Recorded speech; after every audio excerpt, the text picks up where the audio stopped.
Hi everyone, thanks so much for coming. I'm Camille Brouard, I'm one of the co-organisers of this protest and Vigil. And I wanted to say something today. And when I started writing a speech to read out, I first considered my own experiences of sexual harassment, violence and misogyny. We have heard and will hear many powerful accounts of such experiences, and I'm so thankful and honoured as a woman and as a sexual assault survivor to hear your stories and share a platform with you today.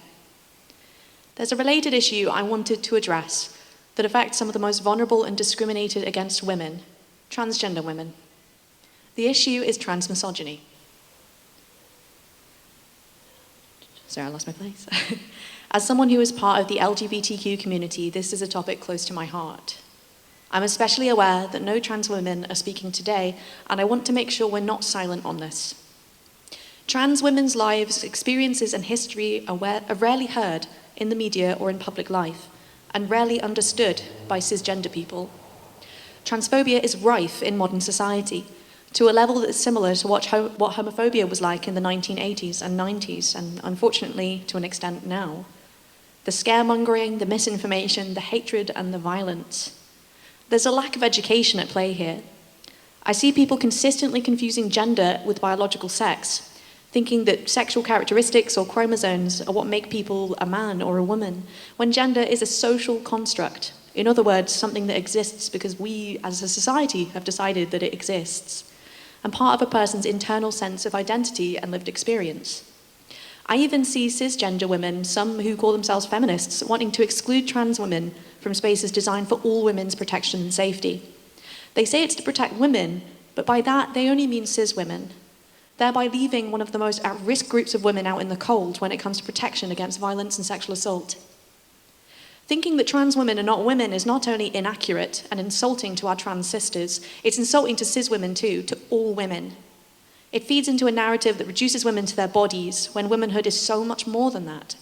It's also insulting to men, who are reduced to the stereotype that they can't control their physical instincts and that sexual assault is the inevitable consequence of being born with a male body, which is so clearly not the case. Sexism and misogyny are social issues that we can all address and unpack together. Trans women have to deal not only with the effects of sexism and misogyny, but also transphobia. This is similar to how black women can face both sexism and racism, or how gay and bisexual women can experience both sexism and homophobia. I mean, some trans women are also having to deal with racism or homophobia. Experiences of inequality are often intersectional. Our exclusion of trans women translates into violence. Statistics aren't available for Guernsey, but in England and Wales, according to a report from the LGBTQ rights charity Gallup, a quarter of trans people have experienced or been threatened with physical assault, and nearly 1 in 5 have experienced or been threatened with sexual assault. Fewer than 15% of trans people reported their experiences to the police, with 70% of respondents feeling that the police could not help them. In 2020 globally, over 350 trans people were killed in what the Human Rights Campaign called an epidemic of violence. Unfortunately, a lot of stories go unreported or misreported. The true number of deaths and assaults could be far higher.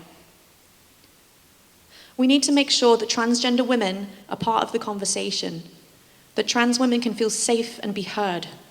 As my badge here says, if your feminism isn't trans-inclusive, it's not feminism. We all need to support each other in making things better and safer for all women. And I'd like to finish with some words from the transgender actress Laverne Cox. By truly embracing transgender equality, we can all begin to define what it means to be a man or a woman on our own terms and liberate ourselves from the gender oppression we impose on ourselves and each other. Thank you.